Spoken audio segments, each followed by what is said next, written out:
You are listening to The Diary of a Wannabe Writer, presented by Richard A. Boxshall, in which I chronicle my life and attempts to become a professional writer by, doing some writing daily, hopefully. Hello, today is Tuesday the 17th of December 2024. You are listening to The Diary of a Wannabe Writer, and I'm coming to you, well, not live, but live-ish from Phoenix, Arizona. Let me just pull the plug out my iPad where it's been charging and have a quick look. What I can see, well, nothing exciting. I can just see a city. There's not many high-rise skyscrapers, but there's a few. I'm in one of them, in a hotel, and I can see mountains in the background. It's not terribly exciting, but I have done a little bit of writing today. I've continued the scene in chapter 38, where the Skuld are released, the ones that Steinwolf has agreed to create to help them, and I have come to a bit of a conclusion here. So this chapter that I'm writing now was meant to be the end. It was meant to be the final showdown. It was meant to be the last of everything that happens to my main characters. It's already 5,000 words, and I'm nowhere near the moment I need to be. So I either need to write a mammoth 15,000 word chapter, or I just need to admit it's probably going to be 2 chapters. And I think obviously that's going to be the sensible option. So that the current plan now is chapter 38. It's about 5,000 words long. It probably doesn't need much more. I think it's going to end on the realisation, the sort of cliffhanger, that the Skuld are unable to attack the army because very cleverly somebody has managed to get a load of soldiers together that are all Iakunda, all people that the trees will not attack, which was a scene I wrote earlier. It's the scene where Lord Farnborough visits the army and pisses off the army base commander, but basically makes him march all their soldiers past, and he goes, that one and that one and that one. He was picking Yakunda, people who the trees will not attack. So that's how that chapter's going to end. And then the new chapter 39 will have to be the final showdown, which will end with everything that I've planned. Then chapter 40, oh God, so there's still loads more to write. Chapter 39 will be that big final showdown. And then chapter 40 will be the chapter of death, and the one where I reveal, because there'll be a couple of characters where I don't reveal their what happened to them in chapter 38 or 39. There'll be a little cliffhanger again going into chapter 40. Chapter 40 will see the deaths of what happens to some of the other characters, some of the secondary and tertiary characters, just what happens to them. And then the final end for my main characters, which then leads me into my original plan, which was my, the epilogue. So, yeah, I'm glad I've realised that, because I think one of the things that was putting me off writing this chapter was how much I still had to do in it. And actually, writing it now, I've kind of realised I can't. Well, either I can do it, but it'll be mammoth, or it becomes 2 chapters. And I think there is a natural cliffhangery ending point, so I think it'll become 2 chapters. So that's good.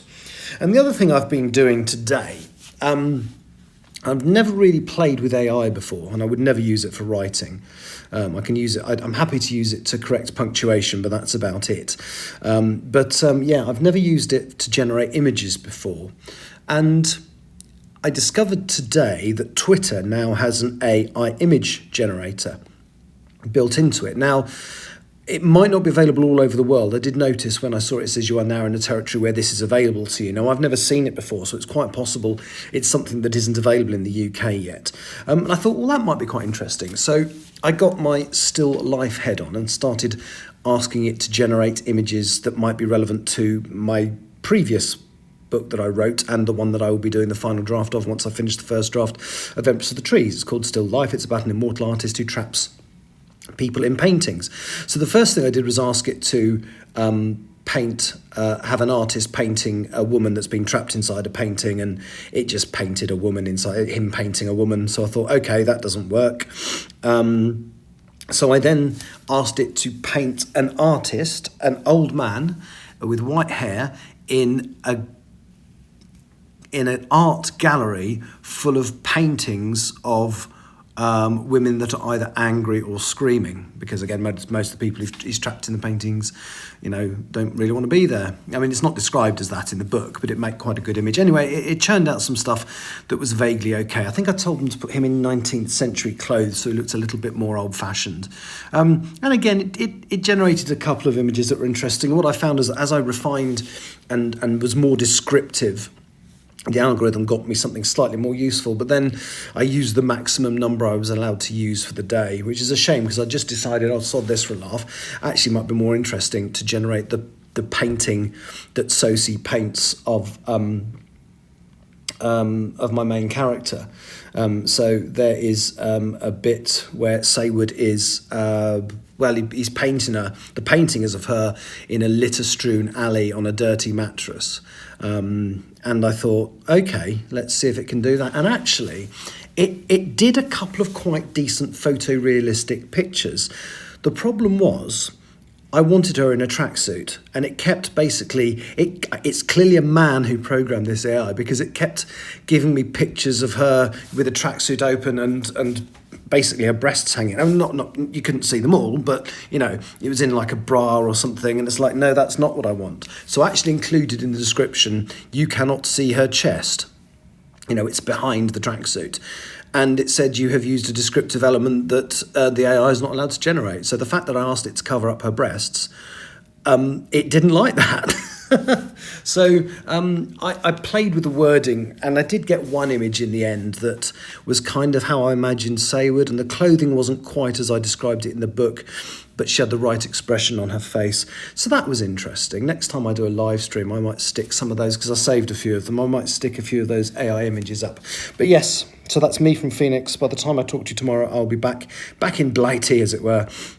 And hopefully I'll do a little bit more, because now chapter 38 isn't going to be so long. I probably can get it finished in a couple more sittings, get it edited, and then get on to chapter 39. Anyway, thank you for listening. Take care. Bye-bye.